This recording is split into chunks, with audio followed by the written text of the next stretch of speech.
I want you to think back for a second, 6 months ago. From 6 months ago to today, are you an improved person? Are you a better person in any way? Are you better now financially, physically, emotionally, spiritually, in any way than you were 6 months ago? Have you gained a new skill? Have you learned something new? Have you built a stronger relationship? What is the result of the past 6 months of your effort? If you can say, yes, I did improve in 3, 4, 5 ways, that's excellent. But for most of you, I think your answer is, I'm about the same as I was 6 months ago.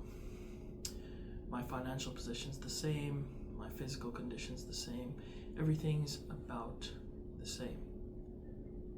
And then, worse yet, some of you will say, I am worse than I was 6 months ago. I let myself go. I didn't go to the gym. I didn't eat right. I've picked up a few bad habits. Something like that. That's the 3 buckets. You're better, you're about the same, and you're worse.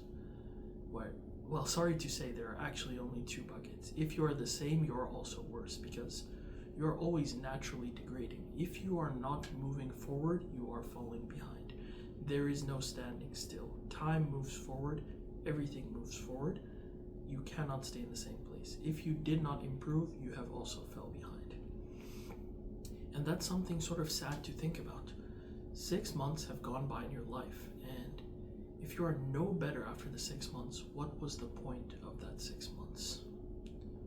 What did you do in that 6 months? And another 6 months are gonna pass, and many 6 months have passed in your life. Maybe you can ask yourself that repeatedly, and in very few cases can you say, yes, I did have a great improvement in those 6 months. I did make a lot of progress towards my goals. But today is a new day, and 6 months will pass, and in 6 months, will you have 6 months of progress to show, or will you have 6 months of excuses for why you didn't improve in that time? That's a long time. You can do a lot in 6 months, especially with daily effort. So that's how you have to think. You have to think, with everything that you do, are you moving in the right direction? At minimum. You can go hard, you can go light, you can sort of optimize strategies, but are you at least moving in the right direction? Are you moving towards your goals? Because I have news for you, like everything you do will either bring you towards your goals or away from your goal. Every single thing. If you want to be a runner and you smoke one cigarette is probably not a big deal, but is that moving you towards your goal or away from your goal? Away. You have pushed yourself further away by doing that action. What about running for just 5 minutes after you wake up? It's just 5 minutes. It's like inconsequential almost. But will that 5 minutes bring you closer or further away from your goal? Closer. Everything you do is like that. Deciding what you eat, who you hang out with, how you spend your free time, when you wake up, when you go to sleep. Every single thing you do, nothing is neutral. It will either bring you closer to your goal or further away. So with every action you do, just think using that framework. Is what I'm about to do going to bring me closer to my eventual goal or further away? Now you might say, it's just one day. I can fall off the horse for one day. I can take a rest. I can relax. And technically it's true, but we're not working in technicalities. We're working in real life. And if you let your habits fall by the wayside for one day, you're giving yourself permission, because days become weeks, weeks become months. And before you know it, 6 months will pass again and again. Will you have 6 months of progress or 6 months of excuses? It's completely in your hands and up to you. But you have to move in the right direction each day. Even if it's a tiny bit, as long as you moved in the correct direction, forwards, not backwards, then at least after the 6 months you can say, I did make some improvement on day 72, on day 13, on day 4. I did not fall back. Because, first of all, falling back can make you fall back further just by momentum. And second, it'll just slow down your progress. If you're working towards something every day, you want it to become better each day. not fall back a little bit, then have to build back up. You want to make progress every day. And this is actually super easy. What I have been doing recently is just choosing 4 things, putting those 4 things into a list. That is my to-do list. Everyone has had a to-do list before, but this is a non-negotiable to-do list. Your day's activities might have 10, 20, 30 things you have to accomplish in the day, but just choose 3 or 4 things that are non-negotiable. 3 or 4 things that you are not allowed to go to sleep without doing. For me, thing number 1, reading. I have to read at least 30 minutes every day. Running. I have to run at least 15 minutes every day.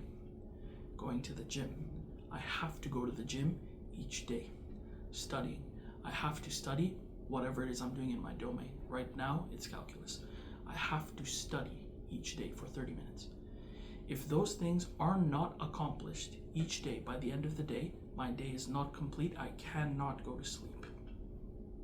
I'll say that again. If those 4 things are not accomplished, I cannot go to sleep. Meaning, if it's midnight and I still haven't gone for my run, I'm lacing up and going for my run. If it is 2 a.m. and for some reason I was so lazy in the day that I did not manage to go to the gym, I'm going to the gym at 2 a.m. If it's 4 a.m., I'm very tired, I worked really hard all day, I had so many things come up, I did not study for 30 minutes, I am going to study for 30 minutes. Non-negotiable 3 or 4 things. Maybe there are 30 things you have to do, but just choose 3 or 4 things you cannot argue with. Your brain will always tell you, you don't have to do this today, you can do double tomorrow, you can make up for it. No. Choose 3 or 4 non-negotiable things you must do each day, and do them each day. Now, running once for 15 or 20 minutes won't really do anything. But doing it every day for 6 months is where it comes in. After 6 months, if you did it every day, you'll have run multiple marathons worth of kilometers. Think about how much better your lungs will be, your endurance will be after running each day for 6 months. That is the fruit of your labor. It will come in time, a time you can't see tomorrow or the next day, but you will be able to see it. What about going to the gym every day? If you went to the gym every day for 6 months, you would probably have lifted over 1 million pounds. You would see gains in every piece of your body. But it would take time, and you just have to give yourself that time and know that even if I can't see the progress, progress is being made, and I have to trust the process. What if you studied something you were interested in for 30 minutes each day? Not even calculus. Who would study calculus in their free time? Web development. Think of the website you would make after the first 3 days of studying and the website you would make after 6 months of studying. It'd be like a baby, a newborn baby, and an engineer. Put them next to each other and make them compete. You have to think like that. You have to think long term. And don't make it 5, 6, 7, 8, 10 things. I'm sure you can do it. I know, I believe in you. You've shown me very well you can do it. But even if you can do it, that's great. This is just your testing ground. Start with 3 or 4 things. Even the most successful people only have 3 or 4 non-negotiable things they have to do. Adding complexity will just make it more difficult for you. If you can do those 3 or 4 things every day without fail, add another 1 or 2 things. Then another 6 months later, 1 or 2 things. Take it slow. Build the discipline. Prove to yourself you can do it first.